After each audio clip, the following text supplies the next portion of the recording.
I wanted to talk today about a particularly famous koan. I think it's a particularly beautiful one.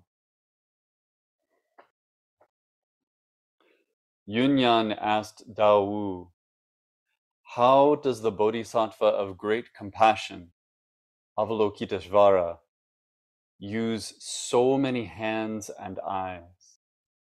And before I say another word, you have to know that many depictions of Avalokiteśvara depict them with 1,000 arms. They kind of come out the back almost like wings. And some of them are holding implements of service or implements of care, but that in each palm there's an eyeball. Quite large. It's like something, it's there's a horror movie that had exactly the same image. But when you see it in the 1,000 arms and they're all looking and they're all kind of those Buddha eyes, it's very compassionate. So when the question is, how does Avalokiteśvara use so many hands and eyes? It's the same thing. It's the palm that sees.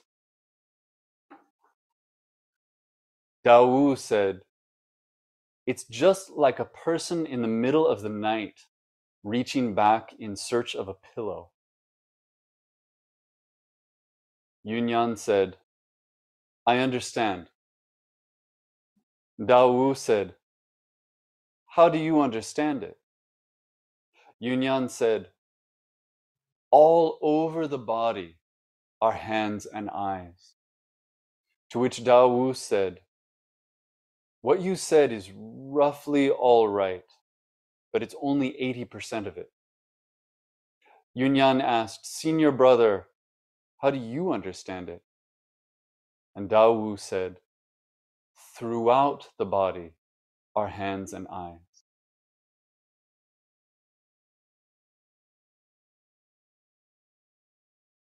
So the question is, how does Avalokiteśvara use this body of compassion?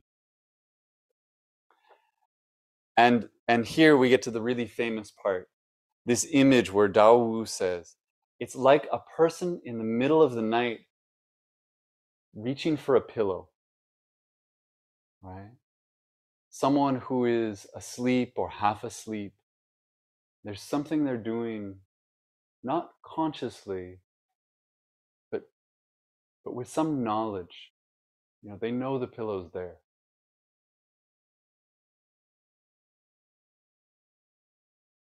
And Yunyan, for whatever reason, says, okay, great, that's a good answer, I get it.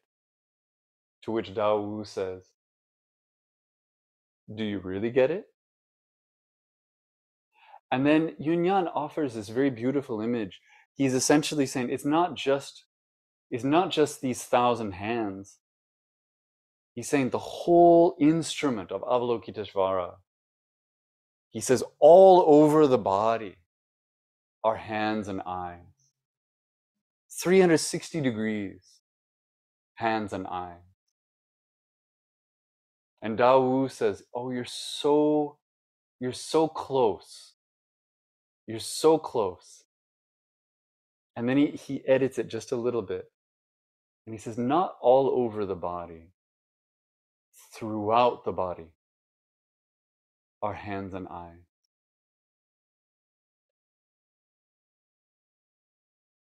The translation of this collection of koans that I refer to, and that is the one that's most available, was put together by Daido Loori of Zen Mountain Monastery. And the great clue to this koan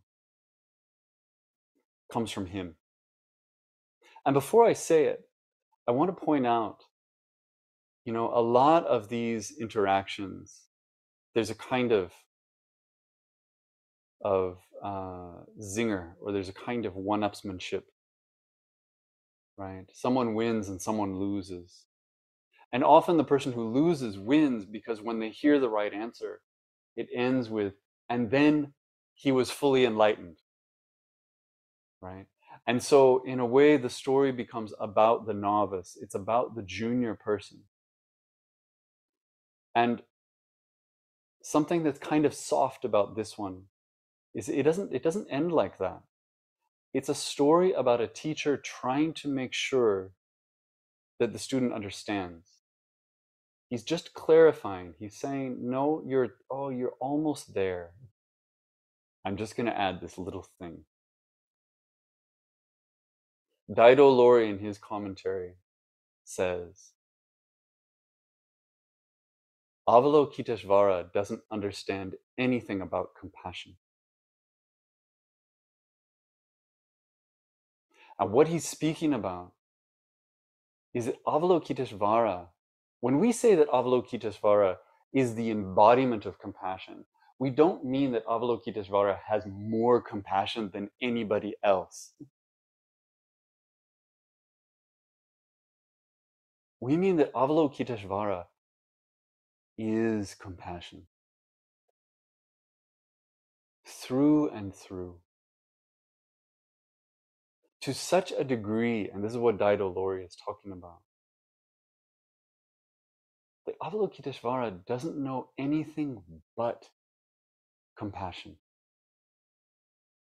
There is no inside and there's no outside.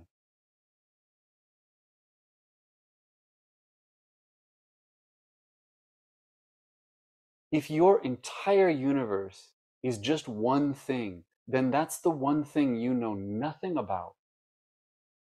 Because you can't stand back from it ever. You can't ask Avalokiteśvara to define compassion because the response would be, what?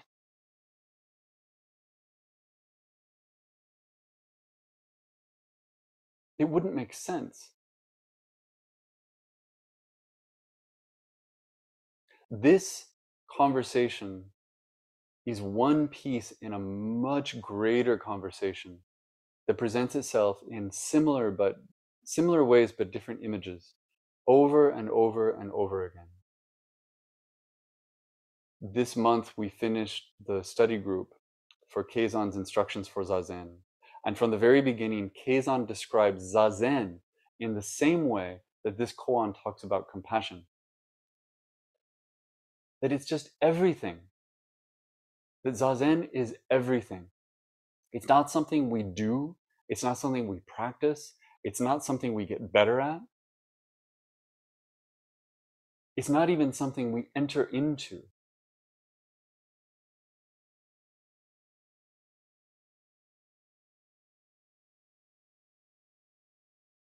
And so when we're asked to enter into this thing that we call Zazen without a discriminating mind,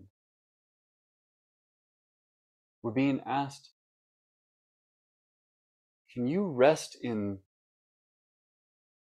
this moment? Can you rest in this life? Can you rest in this activity without any idea of what it is? Can you let it be what it is? Dogen does the same thing with Buddha nature. He says Buddha nature is everything, not in everything, not an element of everything, but actually everything. So that there is no conversation to be had about it.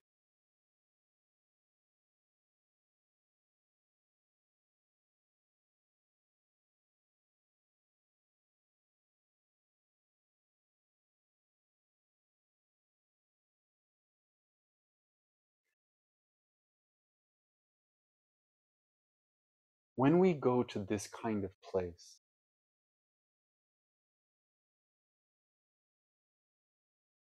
we're given this challenge. And because we're human beings, and because we think the way that we think, I think we're all going to approach it in a similar way. At first, it's very cognitive. No matter how many times, if I tell you that you are just compassion, that the whole universe is just compassion, that there is nothing else, you will look out on the world. If you accept that, on some level, you'll look out on the world and you'll just make the world look a little bit kinder. You'll paint it with compassion and you'll say, is this what this is? I'm trying to look with compassionate eyes and I'm trying to see the compassion on the other side. All the while squinting so that we can find it. If I tell you that everything is Buddha nature, the first thing we do is we look for Buddha nature. And when we see something that doesn't look like Buddha nature, then we do a little dance with ourselves. And we say, if I look at that in just the right way, if I look at that with the right angle, then I'll see it as it really is. And Buddha nature will be revealed to me.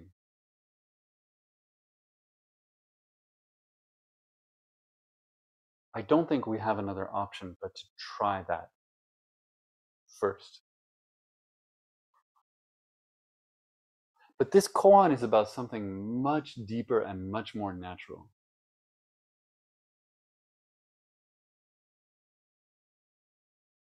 The image of the hand reaching for the pillow is an image of faith.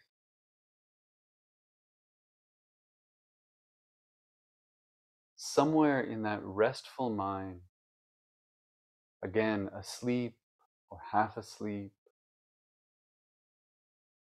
in that state of being at ease, there's just a knowledge in the body that the pillow is right here.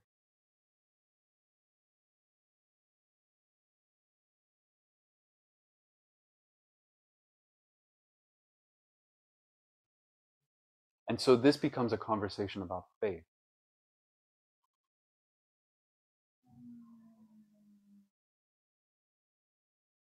If we're told to enter into zazen or to enter into the moment without our measuring mind, without our discriminating mind, without the mind of self and other, the real question within that isn't, how do I do that? The real question is, do I trust what's there if I let that go?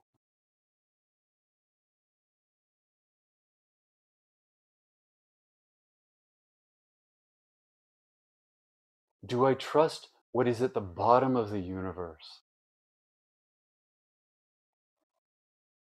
if I release my story from my grasp? Can I allow myself to fall into whatever this moment is, whatever this moment actually is? Can I do that with some trust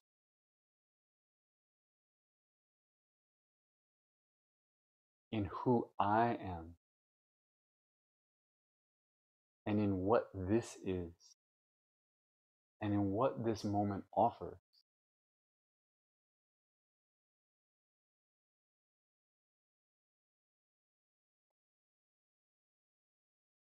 Zazen in this framework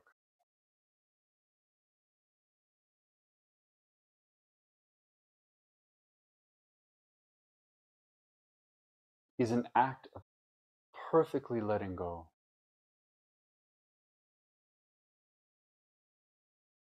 Not so that we can see something else, but so that we can get out of the way.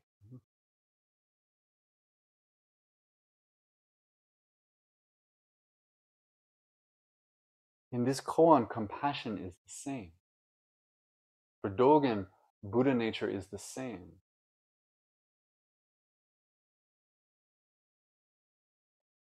Buddha nature doesn't have to be something we put on.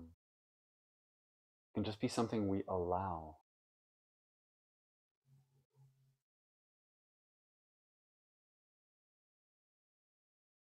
Compassion doesn't have to be something that we do.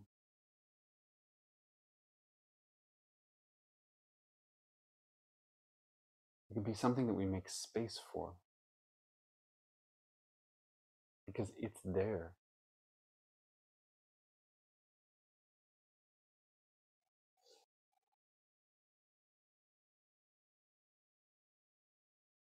this kind of teaching, this little dialogue back and forth, in the Zen tradition, I think represents in some ways the pinnacle of a certain kind of teaching.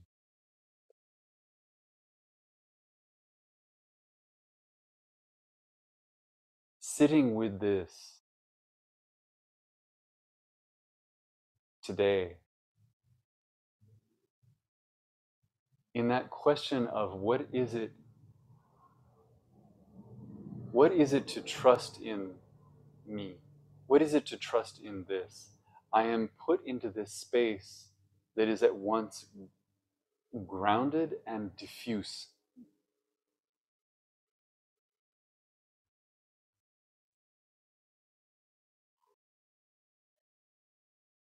It's an invitation to a kind of perception that is not ordinary perception, because it's not about seeing.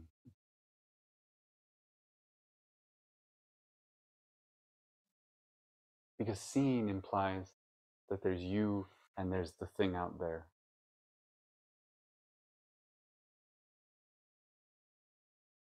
Avalokiteśvara is all eyes, through and through, and all hands, through and through. And when Avalokiteśvara looks out onto the world, all they see is hands and eyes.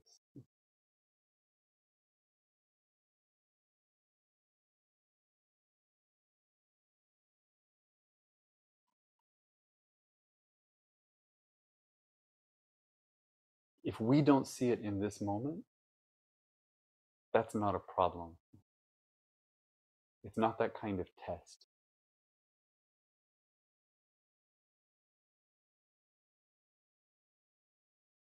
But we can be left with this question of faith, this question of trust.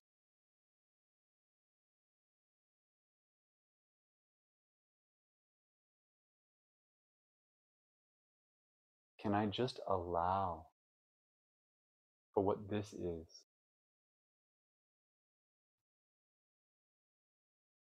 Right now.